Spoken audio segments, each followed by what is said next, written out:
One of the most painful things that could possibly happen to someone is to lose a child. It's something most of us cannot even bear to imagine. An inspiring documentary, though, coming to Oxford on Thursday, is giving a voice to grief after the tragic loss of a child. It's called A Love That Never Dies. When Josh first died, I didn't want to hear about anybody else's grief. Give me a break. I couldn't have done. I just could not have heard beyond my own pain. The thing about losing a child is it has a sort of nightmare quality to it. It's just like a loss of identity and a confusion and just a sense of disbelief. My son Josh is dead. It follows Jane Harris and Jimmy Edmonds on a trip to honour their son's passing, visiting the place where he tragically died in a motorcycle accident in 2011. I started by asking Jane how it feels to say those words, "My son is dead." Well, that's a really tough question because it's not something that you can say straight away, because obviously the trauma and the shock in the initial stages is so intense that in a way you kind of land on another planet and you have to find your feet again. So it took me some time before I suppose I could actually, if you like, say the D word, the dead word. I mean, he's not lost, he's dead. And that's a terrible, terrible thing. No parent should ever have to say that about their child. However, I suppose what's astonishing is there is an awful lot of parents who do have to say that. We'd rather it wasn't that way, but it is that way. And we felt, I suppose, both of us, that we wanted to square up to the reality of our situation, so that ourselves and our children were in touch with what had really happened. We didn't want to hide from our grief, but that's also very hard. I totally applaud you. I totally applaud you for that. But Jimmy, how did you manage to square up to that debilitating grief? By facing it head on. I actually remember opening up my contribution to Josh's funeral at the very beginning of the ceremony with exactly those words. It's 5 words. My son Josh is dead. And although I didn't really believe it at the time, I felt that, as in a sense, in the way in which a mantra can work, over time it gradually builds a certain kind of acceptance. And it's really only by meeting that fact head on, time and time again, that I think that I've managed to come some way to accepting his death. Jane, can I ask you, what did happen to Josh that day? Well, Josh that day had been, he'd been on the Ho Chi Minh Highway, a very quiet road, riding along on a scooter with some friends, very safely, with a helmet on and everything, as you'd expect. And someone stepped out in front of him. An old man with a bicycle stepped out in front of him, and Josh swerved to avoid this person, this old man, this old Vietnamese man, and was hit by a passing lorry and killed instantly. And, you know, you can't really process that in the moment, but in the blink of an eye, everything's different. And as a family, we just had to huddle together and think, what do we do next? You know, what can you do when something like this happens? Because it doesn't happen to us, it happens to other people. So yes, we had to work very, very hard emotionally to digest the situation. And of course, the awful reality was that we had to then plan a funeral. And no parent ever thinks they're going to plan their child's funeral. It's just not done. It's not what you do. Or at least ways we thought that was the case. But we've met a lot of people since Josh died in the last 7 years who've also had to plan their children's funerals. We talk about the people that you've met and the stories that you've heard, and of course your trip to the States as well. But Jimmy, can you tell me about Josh? What sort of young man was he? Well, he was 22. He'd taken a sort of gap year, I guess, to go travelling. But previous to that, he'd been working at a music club in London called the Ministry of Sound. He started there wanting to be a DJ, I guess, of some kind or another, but ended up as in their video department. Prior to that, he'd gone through school, not very academic, not very sporty, quite a shy young man in a way, but had built up an extremely big cohort of friends, and was seen by many as a good, fun-loving, but also very loyal companion, somebody who they could turn to. You mentioned your other children. Obviously, this has had a huge effect on them as well. Well, siblings so often are the forgotten mourners, we've discovered, and I remember our daughter Rosa saying to us, "Mum, people ask how you are, but they don't tend to ask me how I am." And I think I realised quite quickly that it's terribly difficult being a sibling.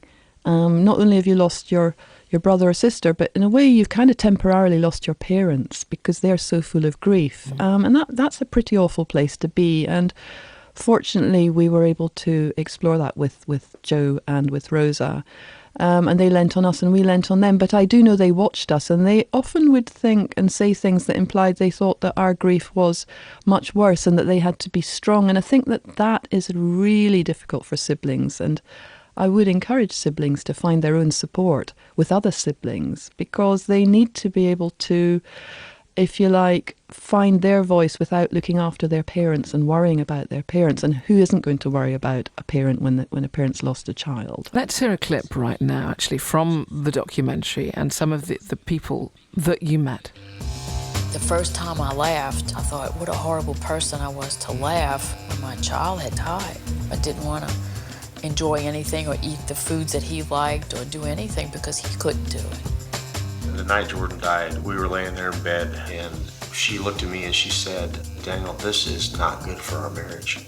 Statistically, people who lose children don't stay together." You have to come to grips with your helplessness around it. No one can take it away. You can't bypass it. Each stage along the way I've had moments, and there's a bittersweetness always present because Josh isn't here. I want him standing beside me, and I want to be able to give him a big squeeze and a big cuddle and feel his big tall body and, give it a hug. Jane, that breaks my heart. It really does. Yeah. That you just want to feel the warmth of your son, your living son, but that will never, ever happen. You just want to give him a hug. I wanted to give him a hug because, in a way, I was so proud of him and what he'd achieved. And the tragedy for us was that, Josh had found his feet. He was in a world as a young producer at the Ministry of Sound doing what he wanted. He was living his dream. And he never thought that was possible. And he worked so hard to get there after a lot of mucking about, like lots of kids and teenagers do. And, when he left on his trip, I do remember hugging him and saying goodbye. And then I thought, I can't believe that I'll never get to hug him again. Tragic as that is, over the years, it's 7 years now, I feel closer and closer to Josh because Josh has taught me so much about what's important. And the film actually hopefully captures that in the words of all the other bereaved parents and siblings, because what happens with grief is, yes, you want to hug your child, but actually you carry them more and more within you as part of you. They become part of the fabric of your person. I still have moments, like I'll be walking along the street and I'll be feeling okay, and I'll suddenly see someone that reminds me of Josh, and I'll just feel this terrible sort of thud in my heart. And I'll think, oh, I miss you, Josh. I wish I could give you another hug. They're always part of us. Having a child's something that lasts a lifetime, and so does losing one, and it's not something that ever goes away. That child will always be your child.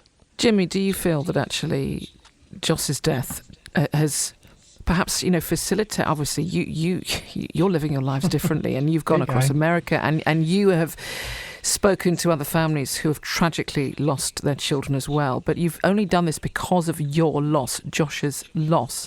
So perhaps he has facilitated those conversations which in turn break down the stigma of death and dying.